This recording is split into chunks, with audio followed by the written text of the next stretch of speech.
Olympiad quiz, प्राथमिक की हम बात करें या माध्यमिक की बात करें तो साथियों विद्यार्थियों का अभ्यास कराना है। इसके लिए ओलंपियाड क्विज हेतु विभिन्न विषय जैसे कि अंग्रेजी, गणित, विज्ञान, सामान्य ज्ञान से संबंधित जो प्रश्न है वो किस प्रकार पाठ्य पुस्तकों से बनाए जा सकते हैं, इस पर चर्चा करेंगे। आज के इस वीडियो के लिए हमने कक्षा 5वीं की इंग्लिश रीडर बुक का सहारा लिया है और इसी के माध्यम से बताने का प्रयास करेंगे किस तरह से हम विभिन्न पाठों से वैकल्पिक प्रश्न तैयार करके अपने विद्यार्थियों की तैयारी करा सकते हैं।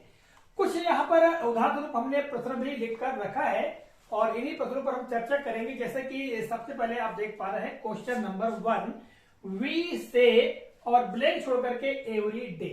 इसके बाद 4 विकल्प हमने दे दिया है, ए बुक्स, बी प्लांट्स, सी प्रेयर और डी गेम्स। तो यहाँ पर 4 ऑप्शन हमने दिया है और यदि विद्यार्थी इसका अर्थ समझते हैं तो निश्चित तौर से 4 विकल्पों में से सही विकल्प चुन करके हल कर सकते हैं।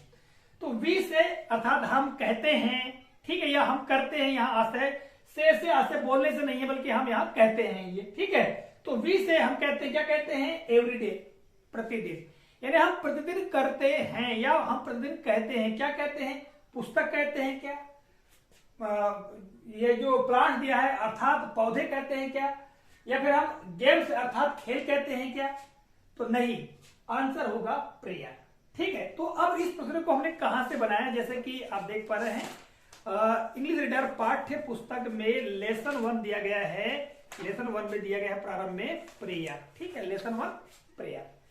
तो इस लेसन को अर्थात इस पोएम को पढ़ाने के पश्चात यहां पर आप देखेंगे पीछे यहाँ जो अभ्यास दिया गया है, एक्सरसाइज दी गई है, इसी एक्सरसाइज से हम बच्चों के लिए ज्ञानात्मक, इसके अलावा कौशलात्मक और कई तरह के प्रश्नों का हम निर्माण कर सकते हैं। तो यहाँ पर आप देख पा रहे हैं ये ब्लैंक्स दिए गए हैं। ब्लैंक्स में आप देखेंगे तो क्या लिखा हुआ है कि complete these sentences using the given words, अर्थात दिए गए शब्दों का प्रयोग करके खाली स्थान भरिए।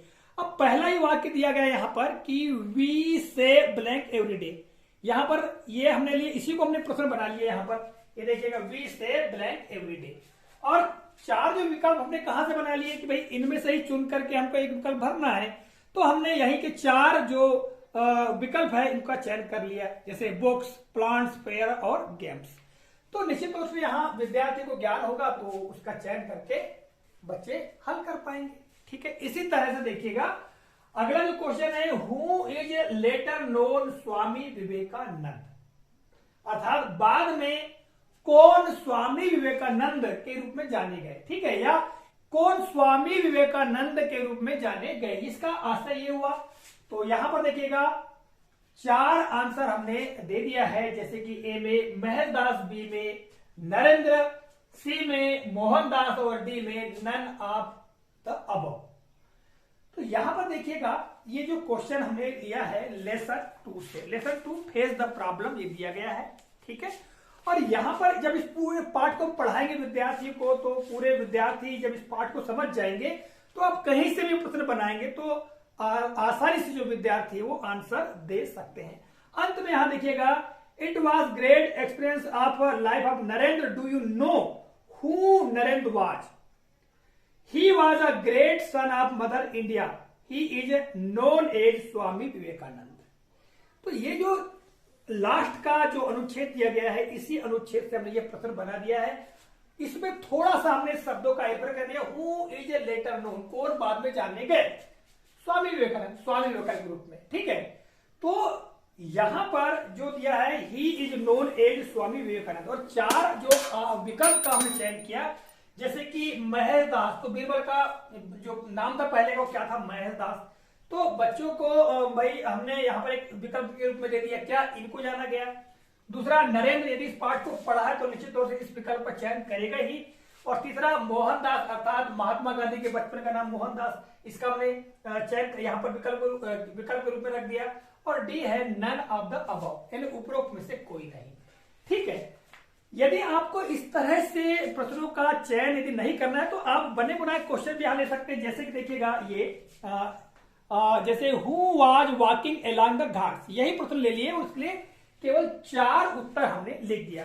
जैसे who was walking along the Ghats, अर्थात घाट पर कौन चल रहा था।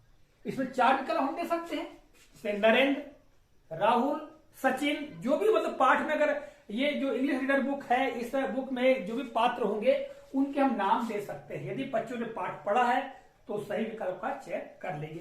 तो यहां जितने भी अभ्यास दिए गए हैं उन अभ्यास से हम आसान तरीके से प्रश्नों का निर्माण कर सकते हैं। जैसे आप देखिएगा यहां पर ये बी नंबर दिया है, give opposites of the following words, यानी निम्न शब्दों के विरुद्धार्थी यानी विलोम शब्द दीजिए।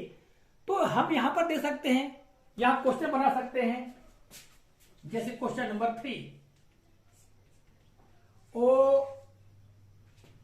OPPOSIT opposite of the word, यहां पर हम दे दिया, एक कोई भी शब्द ले लिया हमने, वर्ड फॉरवर्ड, FORWARD, ये हमने थोड़ा सा यहां हमको इन्वर्टेड कॉमा लगाना पड़ेगा, सिंगल वाला, और ठीक है ये दे दिया हमने, opposite of the word forward. और 4 ऑप्शन यहां पर दे दीजिए आप, ए में हम BACKWARD बैकवर्ड दे दिए, ठीक है। बी में दे दिए अगेन,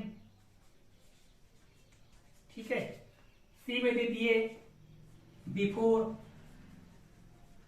और डी में दे दिए आपने कोई प्लीजेंट या जो भी आपको देना है, हाई।